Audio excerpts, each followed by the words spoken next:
and their belly is going to swell, making them feel full, and not leave room for the things that they should be eating. So in the end, it could lead to obesity, malnutrition, and a whole lot of health problems. You see, ducks are omnivores, so they feed on a variety of foods. So always remember, do not feed them bread, alright? And those are our duck friends! Okay, now for this next segment, I will be needing the help of two adult volunteers from you guys. I need an adult this time. I need an adult. The first thing to think about. Okay, but what do you call this one? A beak, that is correct. So a bird's beak is very important for a lot of different birds, especially for our toucans. Everybody on your left-hand side, we have Neil, our red-billed toucan. And on your right-hand side, we have Levi, our red-billed toucan. Now let us wait for Levi to move closer.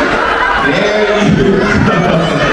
Okay, now as I was saying, their beak is very important, right? And see, the tip of their beak is what we use to pluck fruits from trees, just like human fingers. And you know what? In the wild, during the breeding season, the toucans with the biggest and the brightest beaks were thought to have the most success in attracting their mate. Therefore, they're producing. Isn't that interesting? Yeah?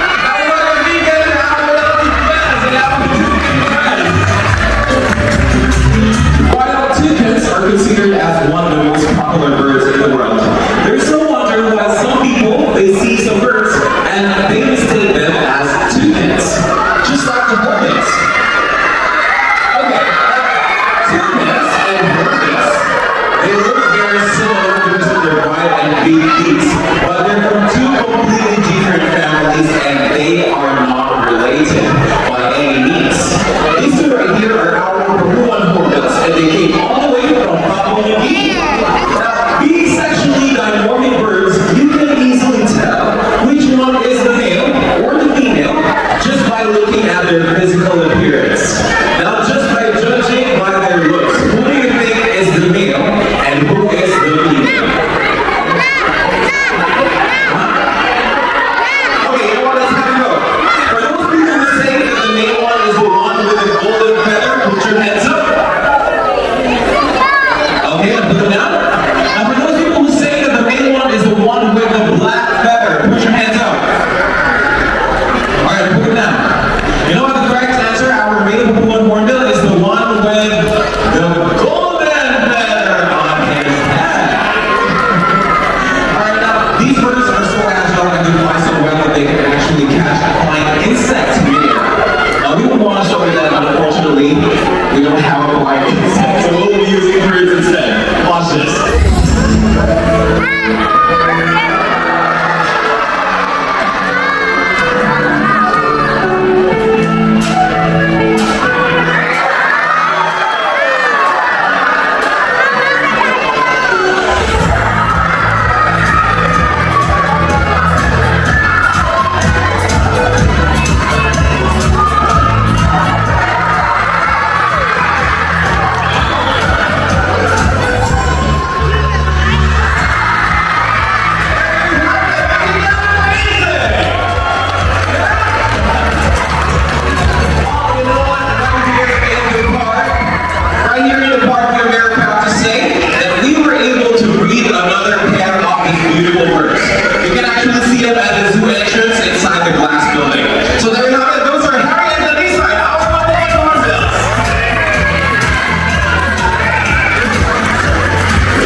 Did you like your nest?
is declining in the wild.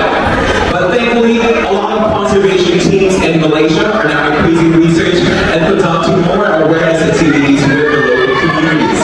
This in turn will allow the exchange of important conservation messages and knowledge about these birds. And hopefully, in the future, more rhinoceros hornbills will fly inside the rainforest of Malaysia. So ladies and gentlemen, those are Tim and Wendy, our rhinoceros hornbills.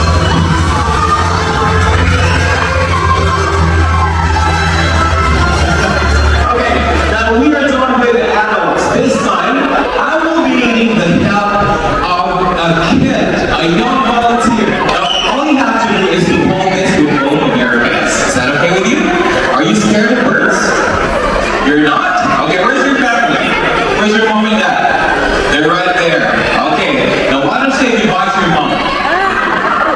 Just kidding. This is going to be very easy for you, okay? Alright, everybody, both hands please. Both hands. Let's all welcome our black-headed parents.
stage.